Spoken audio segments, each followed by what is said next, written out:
It's great to welcome back to the program retired U.S. Air Force Lieutenant Colonel Karen Kwiatkowski. She's joined us in the past and she's joining us again today.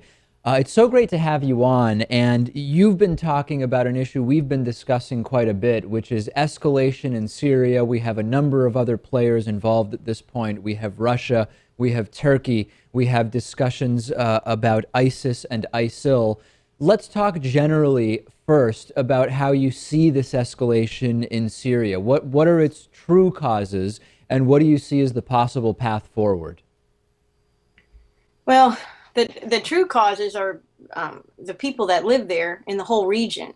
If you want to go back fundamentally, let's just go back 15 years. Let's go back to the invasion of Iraq, Right. with no plan, destroying that country, which was a secular socialist dictatorship.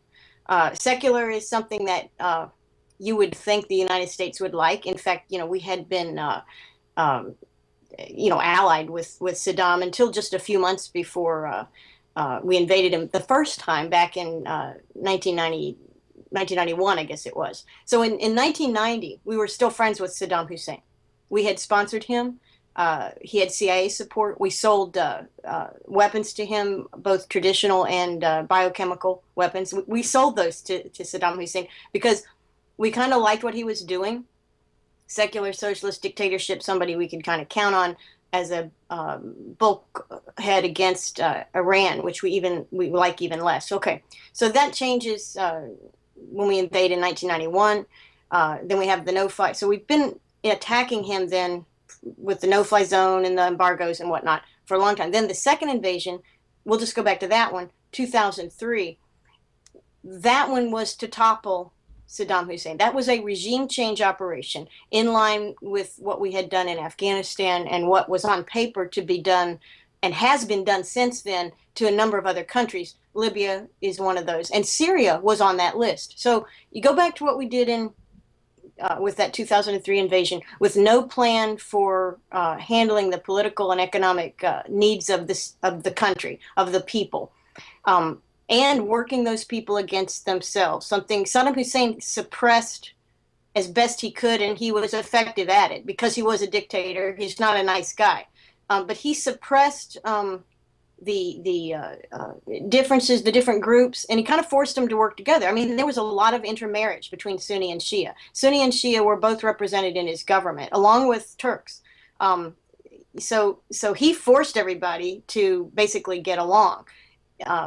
You would think that we would like that to some extent. That showed some sort of government-directed tolerance. Right. Not the right place for tolerance to come from, because governments are not known for that. But at least that's what he did. But when we got rid of him, we threw it all to the wind, disbanded the educated and powerful class, primarily the army officers, the military, former government workers. We disbanded those. That was the class that would have rebuilt society.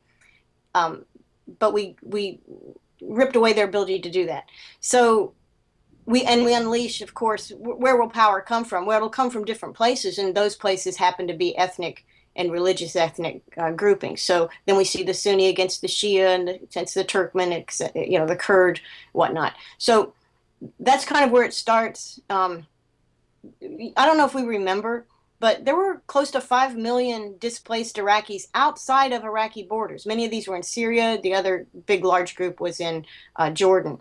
So when you have your neighboring country pushing your refugees into think about El Paso. We whine and moan about El Paso. That's not 5 million refugees. That's not 5 million Mexicans pushing into the border because they're escaping something in Mexico. But yet we worry about that, right? So think about what 5 million is. Right. And that's what is kind of setting the stage. Of course, Jordan is funding these camps and supporting them. So is Syria. This is a burden. And what do people do when they're in camps? What do people do when they're displaced, when they used to be in power and now they're not? Well, first off, they try to survive, and then they try to reestablish some sort of order. So as that order that's being reestablished is taking its form, in many cases, a military form. So you've got all these groups susceptible. So that's one part, societal and economic breakdown that we initiated both in Afghanistan first which maintains to this day in Afghanistan. There is no order in Afghanistan other than order provided by the Taliban, which we have, of course, decided, that was our objective, to get rid of them. Well, they're the only source of order in that country. We disordered Iraq, and many of those guys are actually in the territory of Syria now. So and you're sort of in hearing you talk about the sort of short-sighted nature of many instances of American foreign policy intervention in the Middle East, I can't help but be reminded of this tired old idea of arming the so-called moderates that we find in individual countries in the Middle East. And that seems to be probably a broader conversation, but yet another way in which our foreign policy is short-sighted and often backfires, is it not? Sure, it absolutely. And you have to, if I step outside of being an American and I'm just an observer, Right. You have the United States, which is the biggest arms exporter in the world, with the biggest standing military in the world. More atomic bombs, more traditional bombs, more fighter airplanes, whatever. We got more of it. This is a major part of the American economy. So it's a major part of our foreign policy to give arms to people. We like to give it to countries that are, ruling their population. So we like to sell them to the Saudis. Of course, Saudis can pay for them.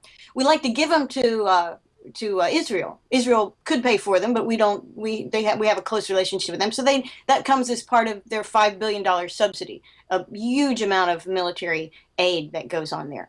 That's Israel. Saudi Arabia pays for it, but they get a huge amount. Iraq used to get it, okay, when they were our friends. This is why, the old joke about, we know they must have biological or weapons or chemical weapons because we have the receipts, remember? Because this is what we did back in the day Right. when we were working with them, with Saddam Hussein. So we give arms, we use arms. That's what we have. The old saying, if every problem, if all you have is a hammer, everything looks like a nail.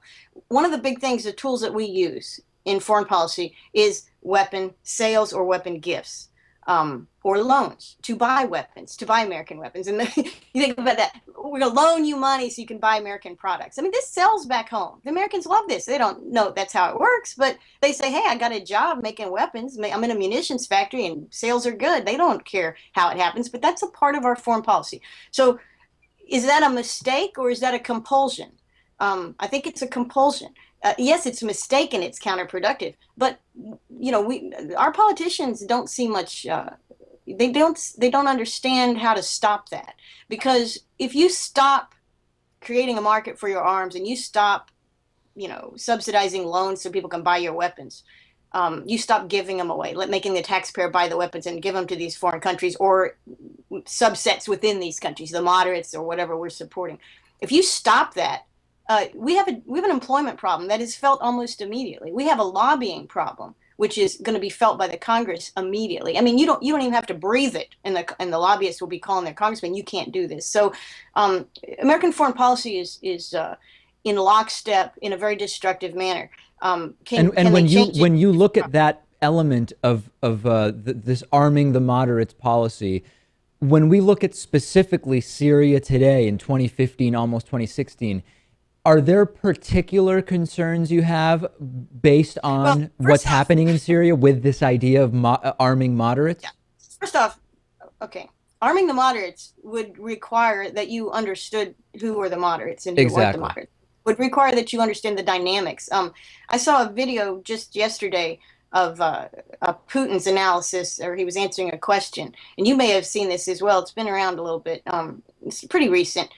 And he explained that money drives the train around here in the Middle East and everywhere else. I mean, I'm talking about our foreign policy. It's dependent on money, arms sales. But down in places like Syria and Iraq, if you want to fight, you want a job, you want to get a paycheck, you go where the money is. Well, we didn't understand that. We don't measure that in. Our intelligence on the ground is extremely limited, and what we do have is politicized and bad. So we don't know who the moderates are. But beyond that, we don't understand the dynamic of how that changes. One thing Putin pointed out was, as the ISIS and Al-Qaeda backed, basically the less moderate, the radical folks that are trying to get rid of, and of course, remember, this is all part of regime change. part of why we're in there is because the United States policy of regime change, which hit, the Taliban, it hit Saddam Hussein, it got rid of Gaddafi in Libya. Now we're working on Syria. They want to get rid of Assad.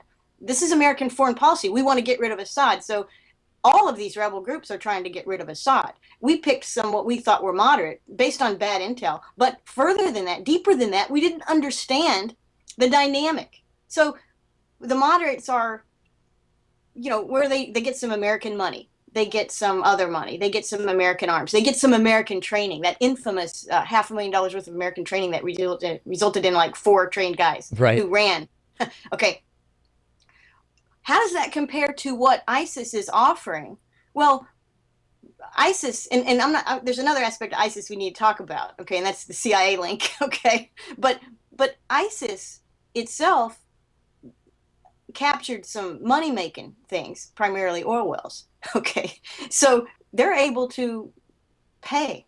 Well, we think these other guys are doing. We think the so-called moderates are doing. Well, this is about survival. We don't live there. This is not our fight. We shouldn't be doing regime change in other countries. It's all illegal from a legal perspective, from an international law perspective, from a constitutional perspective. This is all illegal what we're doing. But beyond that, we don't understand what's going on the ground. We are unable to influence things on the ground. ISIL can do that, ISIL or ISIS, however you want to call it. There's a debate there. But those who, let's not call them ISIS, those rebels that have a money-making machine, which in this case, in that area, is some oil wells in northern Iraq and some stuff in Syria, northern Syria, near Turkey. They have oil well access, and they're able to sell that oil under, of course, illegally under the black market, but still, the oil comes out because somebody else put in the infrastructure. They stole it.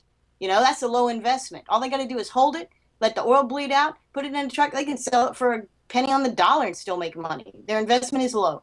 So these guys are producing. Now, this brings us to what Russia is doing or has been doing for the last 6 weeks or so. And what have they been doing? I mean, right?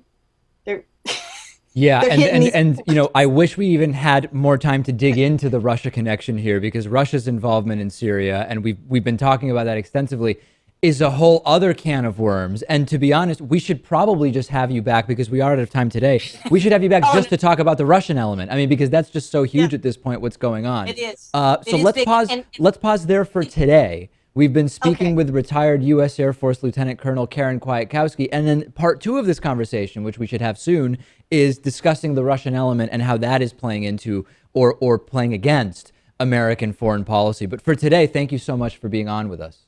Okay, sure. Glad to do it.